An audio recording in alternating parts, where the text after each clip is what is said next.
Happy Saturday. F.W. Murnau was born December 28th, 1888, or 136 years ago today, so our episode on him is today's Saturday Classic. This is also spectacular timing because the new version of Nosferatu is freshly out, so I theoretically will have seen it by the time this is out, but have not seen it yet as we record, so I'm very excited. This episode on Murnau originally came out on October 21st, 2019. Please enjoy. Welcome to Stuff You Missed in History Class, a production of iHeartRadio.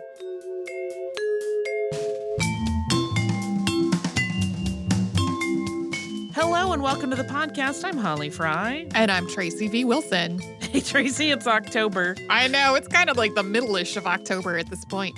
Yeah, so for anybody who's worried that we haven't had a ton of Halloween content, it's just kind of clumping all at the end, whereas in previous years, it's kind of been like every other one throughout the month. Right. Just because of some scheduling needs, it's ended up that our October stuff is all coming out really in the back half of October. Hopefully that will be enough to tide people over. I know it's hard to wait those extra 2 weeks. I know. As someone who celebrates Halloween virtually every day of the year, I understand. The topic that we're covering today is something I have wanted to talk about for a really long time, and that is F.W. Murnau. I make no secret that I love Nosferatu, as well as a lot of his other work, but Nosferatu has a very special place in my heart. See above, Halloween every day. But Murnau's life is so much more than that one film. And that film actually happened fairly early in his film career, so there's a lot that happened afterwards. And he was truly an innovator in cinema and a visual storyteller whose work is even today hotly debated for its merits and faults, but its influence is felt in so many films that you see today where the filmmakers were influenced by Murnau. So you are still getting the benefit of his efforts, whether you know it or not. Murnau was born Friedrich Wilhelm Plump in Bielefeld, Germany on December 28th, 1889. His brother Robert later described him, who went by his middle name of Wilhelm, by saying, quote, "From the very beginning, my brother overflowed with imagination." Their family was well off. Their father, Heinrich Plump, had inherited a profitable textile business, which he sold for a pretty tidy sum, and then bought a sprawling estate. The family's children would put on plays in the garden, and that's where Wilhelm really fell in love with the idea of theater. Yeah, apparently one of his sisters, his mother was his father's second wife, and one of his older sisters was initially like directing all of them to do these plays, but he pretty quickly was like, no, I want to make this stuff. But their idyllic, privileged childhood was abruptly interrupted when Heinrich Plumpe sold the family property and sunk all of his money into what turned out to be a bad investment. They weren't destitute at that point, but they did have a significant downgrade in their lifestyle. But Wilhelm's love of putting on productions continued unabated, and his brothers, who wanted to encourage his creativity, despite their father thinking that that was a waste of time, actually built a little theater for him to put on his shows, complete with lighting and moving scenery. Wilhelm, who was a voracious reader, was at the top of his class in school. His father wanted him to go on to become a professor, and to that end, he attended university in Berlin, where he started working as an actor under the name of Murnau. This new name was in the hopes of his father not discovering what he was doing. But Wilhelm was tall, about 6'4", and very easy to recognize. Soon, a family friend spotted him in a performance and mentioned it to his parents. Heinrich then cut his son off financially, but Murnau's grandfather on his mother's side started sending him a monthly allowance so he could stay in Berlin. Yeah, he was still going to school. He hadn't shirked that part of his responsibility. But he also apparently was living a rather lavish life, which had caused some problems when his father was called with these like huge debts that he had amassed, kind of putting only the finest furnishings and art in his little apartment. But yeah, he thought he could just work as an actor on the side while he also went to school. But after Berlin, Wilhelm went on to school in Heidelberg, and there he studied literature, art history, and philosophy. And it was also there in 1908 that he connected with Max Reinhardt. Austrian-born Reinhardt was a well-known figure on the German theater scene, and he was impressed by Wilhelm when he saw him perform in a play that was put on by the university. He was so impressed, in fact, that he offered him a place in his theater school with a full scholarship if Murnau agreed to attend for a full 6 years. In 1911, Murnau assisted Reinhardt in the production of a play called The Miracle, which was written by Karl Wollmüller. He had been exploring directing, and he realized that he preferred that to acting. Also, this move to directing was motivated by a certain practicality. He knew that being as tall as he was would be a hindrance to being cast in leading roles, but his height really made no difference to working as a director. Yeah, he was so distinctive looking that he was like, no one is going to want to cast me from one show to another because I will just look like the same dude no matter what I do. World War I, though, did put a damper on art for Murnau for a little while, who served in the German military. He was first called up as a foot guard, and then he was promoted and then became a company commander, and eventually he transferred to the Air Force. And while flying with the German Air Force, he crashed 8 times, but he walked away every time without any serious injuries. And after his last crash landing in Switzerland, he was arrested and interned at Andermatt, where he used his time as a prisoner of war to work on a film script and produce theater with his fellow internees. According to fellow officer Major Wolfgang Schramm, every evening Murnau would recite a poem called The Pianist of Death to the officers. And according to the same account, he also carried a stick with him, which was made out of a propeller, which was full of bullet holes. He was so influential that a lot of the men he served with also started carrying similar sticks as sort of a strange wartime fashion trend that Murnau had created. While Murnau made it through the war seemingly unscathed, his best friend, Hans Ehrenbaum Diegele, was killed at the front, and that was a loss that Murnau grieved really deeply. The loss of Hans was perhaps so difficult because he had been one of the few people that Murnau was actually close to. Even Murnau's family was often kept at arm's length, particularly during the time that he had changed his name and worked on his secret acting career. There's a story about one of his brothers going to the same place as him, but like telling his friends and other people in the family, like, oh, I'm not allowed to look at Wilhelm. Like, I can't acknowledge that I'm related to him. But losing his closest friend really seemed to catalyze a desire to connect more deeply to his siblings and his family, which he did in his early 30s. After the war ended, Murnau didn't go back to the theater. Instead, he shifted his interest to film. He edited a few short films for the German embassy. These were basically propaganda. In 1919, he founded his own film company with friends from his time at the Reinhardt School. Under his company, Murnau Weit Filmgesellschaft, he made the transition into directing long-form film. He did this when he directed The Boy in Blue. That was inspired by the 1770 painting The Blue Boy by Thomas Gainsborough.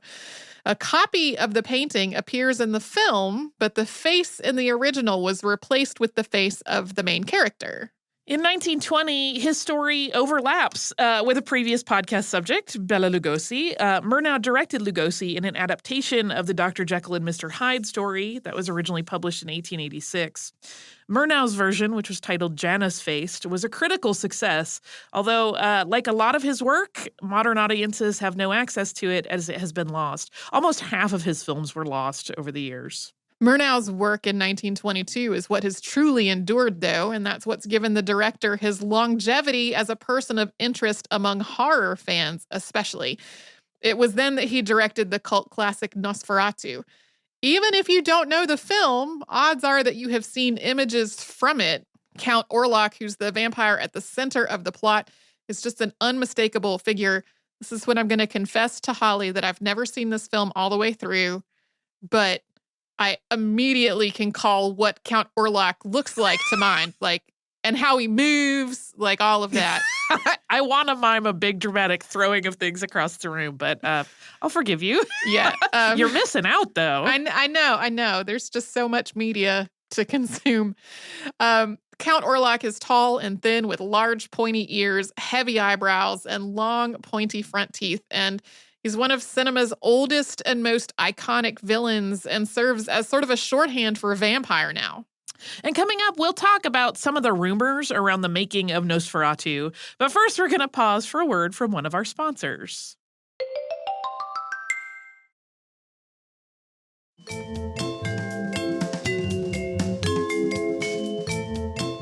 There have been so many rumors and stories surrounding the making of the film Nosferatu since it was released, in part due to some of the promotional materials that were released ahead of the movie to drum up interest.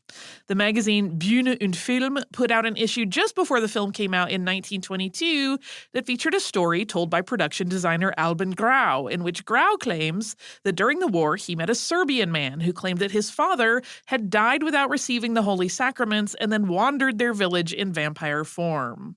Grau, who was an occultist and also one of the people who initiated this project, claimed to have seen documents detailing the exhumation of the body, which showed no signs of decomposition, and then Grau's Serbian friend told him that after the body of his father was exhumed, a stake was driven through its heart and that the vampire died. So this theoretically was the inspiration for Nosferatu. According to Grau, it was all based on this true story that he had heard during the war.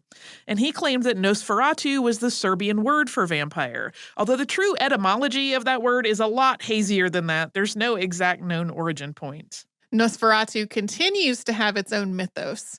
As the first vampire film, it's drawn a lot of interest in the century since that it was made, but it was almost lost, just like several of Murnau's other films.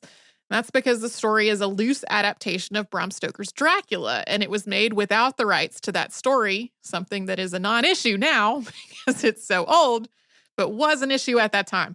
Murnau's production company was unable to secure the rights to it, but they went ahead with the production anyway, changing a number of the elements. And Florence Balcom Stoker, who was Bram Stoker's widow, sued over it. Yeah, they changed names of characters and the location, and it's a little bit different, but there's enough there that it's pretty clearly, if you had read Dracula, you'd be like, this sure looks like a lot like Dracula. Yeah, it's sort of like when you go to buy Halloween costumes and they are named something like magical school student, and you know it's really Harry Potter. Right. A recent one that I saw was Midweek Angry Girl, and it's supposed to be Wednesday Addams. Which to me was very funny. By the time that the case that Florence Balcom Stoker brought went to court, the film company was already bankrupt. So much money had been spent on publicity for Nosferatu and on staging a massive gala opening at the Berlin Zoo that there was literally nothing left for the widow Stoker to be awarded. Still, a German court did rule in her favor and issued a verdict that all copies of the film had to be destroyed. Of course, not to thwart the law, but thankfully, in my opinion, that did not happen. Prints of the film made their way to London, where Florence Balcom Stoker was able to block its screening in 1925, and then to New York, where it was viewed by audiences in 1929. And as with a lot of Murnau's work, there are multiple different versions of the film. And over the years, film fans and historians have worked very hard, in some cases referring to the original shooting script, to untangle which of those versions is actually closest to Murnau's original.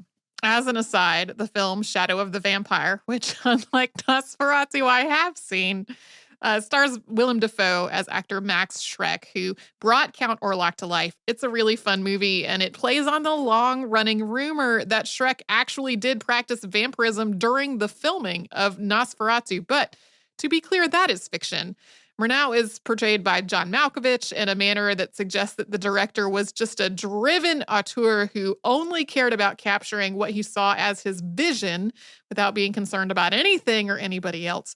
That is totally opposite of just about every account of Murnau as a director. Yeah, we're going to read something later that was said at his funeral that will kind of very clearly point out how differently he really was portrayed in that film from what he was like in real life.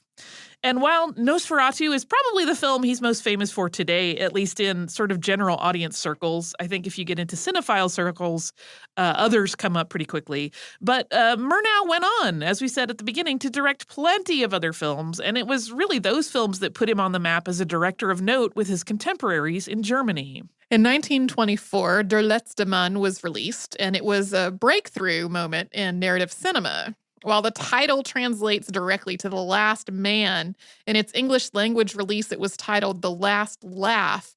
It tells the story of the doorman at a fancy hotel who, as he ages, is forced into the lesser role of bathroom attendant.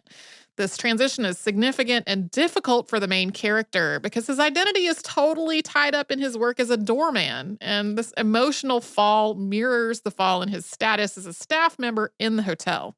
There is almost no dialogue in The Last Laugh. There's no audible dialogue at all. This was still in the silent film era, so the jazz singer would not debut for another 3 years. But there is also only a single title card in all of Murnau's 1924 film, which runs 77 minutes. The entire story is told through pantomime and the use of shadow, light, and another artist's creative skill. The Last Laugh gained Murnau a lot of attention, in part because of the work of cinematographer Karl Freund in service to Murnau's vision. Unlike most of the films of the time that were shot on sound stages from an audience perspective, almost like you were viewing a play, The Last Man traveled through the set to mimic walking the streets of the city. The main character's point of view is captured and shared with the audience, and that's something that moviegoers of the 1920s weren't really accustomed to.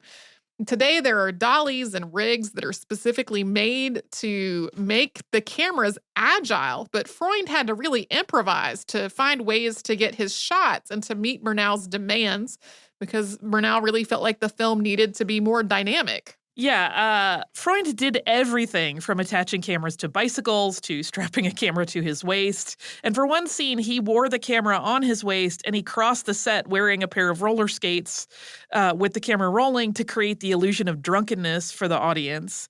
And for the film's opening shot, he was on a bicycle as it traveled on an improvised elevator going down, and then essentially he pedaled out into a hotel lobby set, so it drew the audience into the motion and the tone and the world of the character in the film instantly. I think living in the era of GoPro footage, it's easy to forget that people had to work out how to make cameras move this way. Yeah, there's a really great story that one of his colleagues tells about how when Murnau is first like, we need to follow this smoke up this set, and they're like, okay, wait, we got to walk up the stairs, and how he realized later that they had already assumed that they could figure out how to carry the camera. They were just like, but how will we get up the stairs? Like, they had no problem getting over that idea of taking it off the tripod. Mm-hmm. But the next part was just like the logistics of the next thing were so big that they didn't even think about just having to hold the camera. After The Last Laugh, Murnau was known as the Great Impressionist in German film circles. He took that reputation and used it to turn out a very sumptuous and extravagant film next. That was an adaptation of Molière's Tartuffe, which debuted in 1925. His next film was another literary adaptation. That one was Faust, which debuted in 1926. Throughout the mid-1920s, Murnau had become quite a big name in German cinema, and it was not long before Hollywood took notice. After the release of Faust, Fox Film Corporation offered the director a contract to move to California and start making films in the United States. One of Murnau's requests was that he be allowed to take his crew with him, and that was something that Fox agreed to. Murnau's first project under his contract was a 1927 picture called Sunrise, A Song of Two Humans. It opens with title cards that read, quote, "This song of the man and his wife is of no place and every place. You might hear it anywhere at any time. For whatever the sun rises and sets in the city's turmoil or under the open sky on the farm, life is much the same, sometimes bitter, sometimes sweet." The film, which is considered a masterpiece by a lot of people, tells the story of a married man who has an affair, and his lover suggests that he kill his wife so that he can leave behind his old life and start a new life in the city with her. And the man, that is all he is named as, is played by George O'Brien, and he's unable to follow through on this plan, and instead he reconciles with his wife. There are a lot of shots in this film that are considered the first of their kind. There's one where the two of them are on a trolley car, kind of passing from a more rural suburban setting into a city setting that's considered super important. The wife in this movie was played by Janet Gaynor. Sunrise was, and still is, a critical success. It went on to win an award at the first Academy Awards. That was held in 1929, and it was in the now defunct category of Unique and Artistic Picture. Janet Gaynor also won Best Actress that year. She was nominated in 3 different roles, including her work on Sunrise, Seventh Heaven, and Street Angel. Sunrise won for cinematography and was also nominated for art direction. And that all sounds like Sunrise was a big, big hit. But not so much with audiences. Critics loved it, but Sunrise just did not draw viewers, and the ticket sales on it were really disappointing. Despite all of the accolades that the film garnered, Fox decided that Murnau was going to have less freedom on future projects. Four Devils came out in 1928. It told the story of 4 orphans who were raised by a clown and became a high-wire circus act. This is one of Murnau's films which has not survived. Yeah, that's sometimes when you talk to film people, it's definitely mentioned as sort of a holy grail film. Like everybody hopes that one day we will find this film, because it does, when you read treatments of it and script pieces, sound very, very interesting. Our Daily Bread premiered in 1929. This film also came out under a different title, which was City Girl. And Murnau, still being pretty highly supervised by the studio, did not have complete control over this project, and additional scenes were added at the last minute by the studio so that there could be some audio dialogue in the film to take advantage of the audience's interest in talkies. If you see it today, you're probably going to see an all-silent version, because most versions we would see today are re-edited back to what people believe was Murnau's initial vision. Naturally, that kind of tampering with his work was not something that Murnau was happy about at all. In an effort to regain his artistic freedom, he formed a partnership with Robert Flaherty.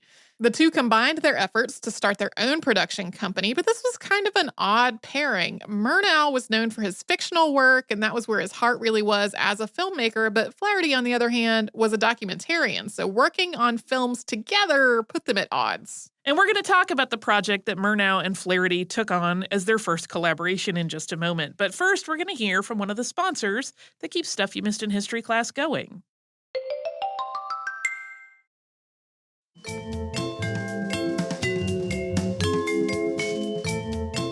Murnau and Flaherty's first and only project together was a film called Taboo, that's spelled Tabu. It was shot on location in the South Pacific, primarily on Bora Bora and Tahiti.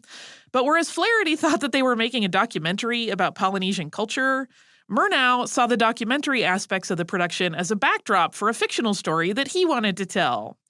The collaboration aspect of this film quickly ended. Flaherty left the project pretty early on, although his name does appear in the credits as a co-director. How much either of them influenced this film is another thing that people sometimes like to debate. Murnau continued as he desired, crafting a love story set in the tropics. He cast local islanders in the 2 lead roles of lovers whose desire to be together is at odds with their cultural rules. Murnau fell so in love with Tahiti that he built himself a home there. His mother later wrote that he had always been fascinated with the South Seas and that going there to make Taboo was the culmination of a lifelong dream. He planned to make more movies there after Taboo was released. And in the time that was leading up to the release of Taboo, Murnau, who had traveled back to California, had planned to visit his mother. And before he left for Germany, he planned to have a creative meeting with author William Morris about some potential projects together. On the morning of March 11th, 1931, Murnau stopped by the home of his friend, actress and screenwriter Salka Vertel, to pick up some sandwiches for the car ride up to Carmel del Monte, where his meeting was going to take place. Murnau was riding in a hired car, which he planned to take with him by ship to Germany, and he was traveling with a chauffeur for the California drive named John Freeland, as well as a much younger man, Garcia Stevenson, who the director had hired to be his valet and driver in Germany. There are different accounts of what happened next, but a little less than 20 miles outside of Santa Barbara, the car Murnau and the other 2 men were traveling in skidded off the road and down an embankment. According to the news story that ran in the New York Times, the car rolled twice on its 30-foot drop and then it landed on its roof. Murnau fractured his skull in the accident and died the next day. In a bit of an unsettling coincidence, Murnau had told friends that he had consulted a fortune teller before starting his journey, and this fortune teller told him that he would die in a car on this trip. He had thought about taking a ship from California all the way to Europe instead of driving to New York to cross the Atlantic, and he thought that would thwart that prediction. Yeah, he thought booking this longer cruise was his way around what the fortune teller had told him. So it was one of those sort of creepy coincidences that the fact that he died on the much shortened drive portion of his trip just adds to the mystique of the whole thing. But this is also an issue that involves a lot of rumors, because rumors began to swirl immediately as to what exactly had happened to cause this accident.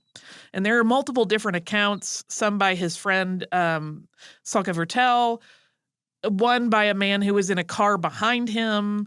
There is also testimony given by Freeman because Murnau's mother tried to sue the company that he had rented the car from. And in one account, Murnau himself was driving. In others, it was Murnau's valet, Garcia Stevenson, who was underage. He was a teenager who was at the wheel. Stories began to circulate in Hollywood that Murnau and Stevenson had been engaged in a sexual act in the front seat, while the chauffeur Freeman slept in the back when the accident had happened. Because all of the men had been thrown from the car as it had tumbled to its final landing position, nothing was clear and gossip ran rampant. This is still a thing that is talked about in large question marks. Nobody really knows what caused this accident. Were the other two men also killed in it? They were not. Okay. Freeman and Garcia both survived. As I said, Freeman gave an account during the investigation. Garcia, I didn't see anything that listed a clear account from him. So I'm not entirely sure what happened there. Even the accounts of where Murnau was headed to meet the boat that would take him down to the Panama Canal and then across the Atlantic were at odds with each other. One version stated he was headed to San Francisco. Another claimed he was going to San Diego after the visit with Morris. All these rumors gave Murnau's sudden death a very seedy and unpleasant association. Only 11 people attended the funeral that was held for him in Los Angeles. Yeah, with some of his collaborators, a couple of actors he had worked with, and a couple of his very close friends. After Murnau's body was transported to Germany, which took considerable effort and paperwork, there was another service held there. And filmmaker Fritz Lang gave a eulogy, which was described by art director Robert Hurlth. This is also interesting because Fritz Lang was considered something of a competitor to Murnau.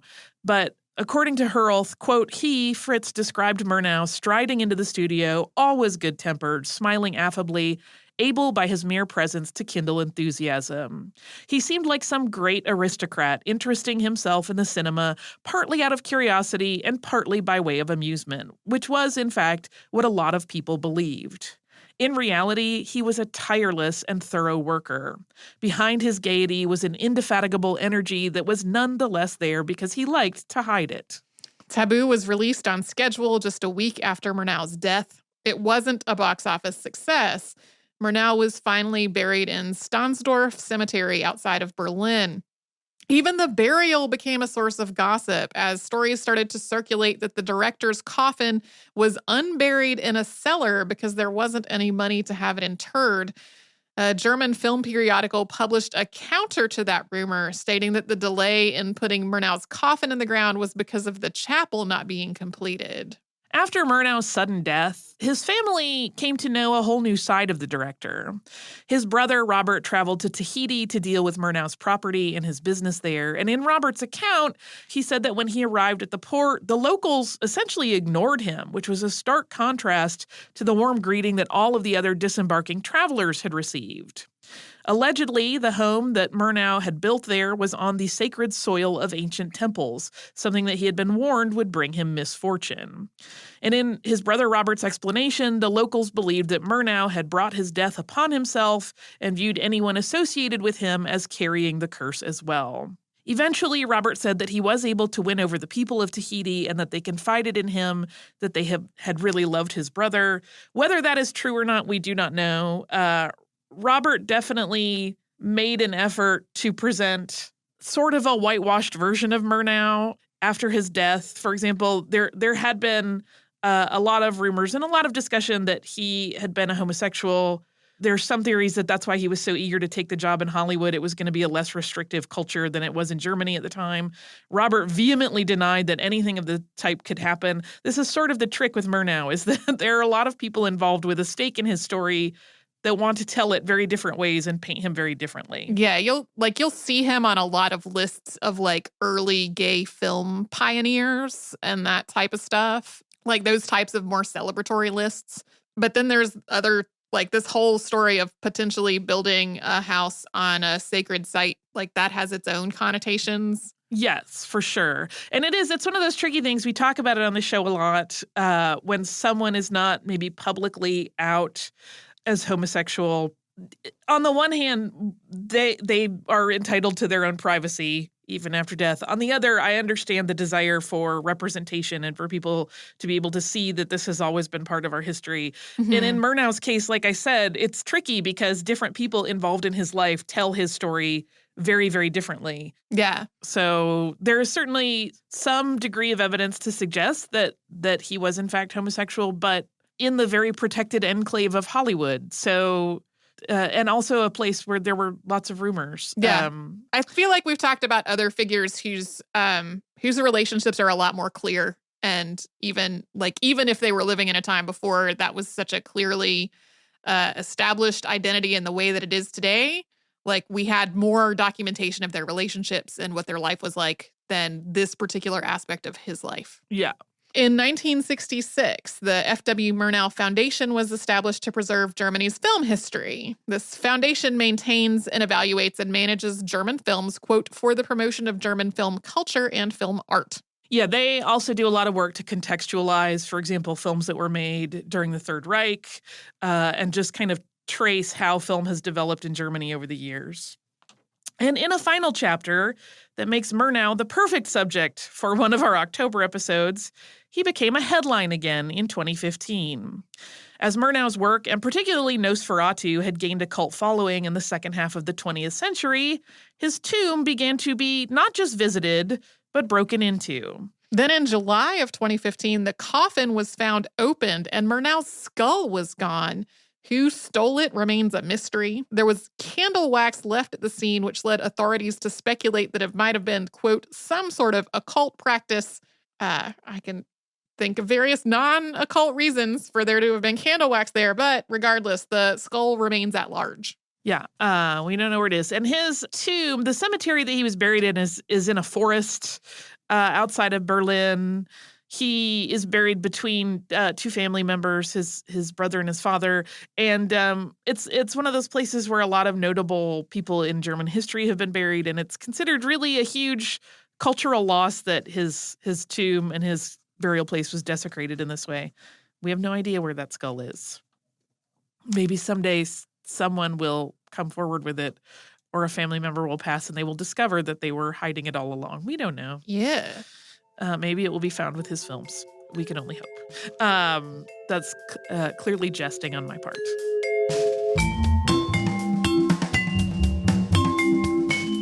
Thanks so much for joining us on this Saturday. If you'd like to send us a note, our email address is historypodcast@iheartradio.com. And you can subscribe to the show on the iHeartRadio app, Apple Podcasts, or wherever you listen to your favorite shows.